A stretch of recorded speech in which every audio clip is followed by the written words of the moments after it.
All right, let's talk about some sports, shall we? Well, spring sport athletes and coaches have been at home instead of on the field thanks to the coronavirus. That doesn't mean they haven't been busy. Kentucky softball coach Rachel Lawson says important and tough decisions are still being made. Charlie Walter joins us with more.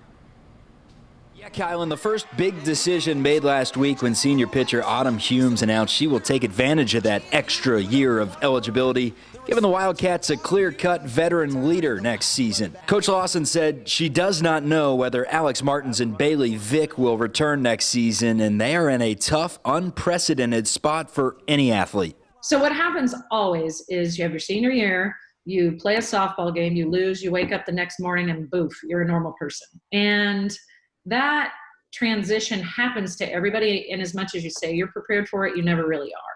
But the thing is, in those situations, you don't make the decision, just our clock runs out. So now all over the country, you have seniors facing a big life decision with many of the best players already announcing they're coming back.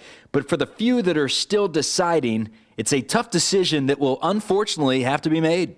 It's like you're pulling the plug on life support. Like you have a year left, and now instead of the decision being made for you just because your clock runs out, you have to make the decision to end the thing that it's the only thing you know, right? And that's the thing about being an athlete is you know everyone who's an athlete starts at such a young age, and this is what you do all day, every day, 12 months out of the year, and now you're 22, 23 years old, and you have a year left. They've given it to you, but you have to make the decision to stop. Here's where the extra eligibility rule gets trickier. Every class was granted an additional year, not just the seniors.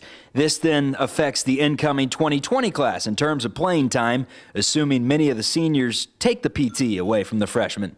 But the biggest class that it will affect countrywide in the NCAA is the high school class of 2021. Most schools already have their 21s committed that will be signing in November. So depending on how many players decide to come back could affect the incoming 21 class for sure across the country. So you're going to have a lot of who are currently high school juniors who believe they know where they're going to college might be in, kind of an unsettled situation all of a sudden. An unprecedented situation that is now requiring a game plan outside of John Kropp Stadium.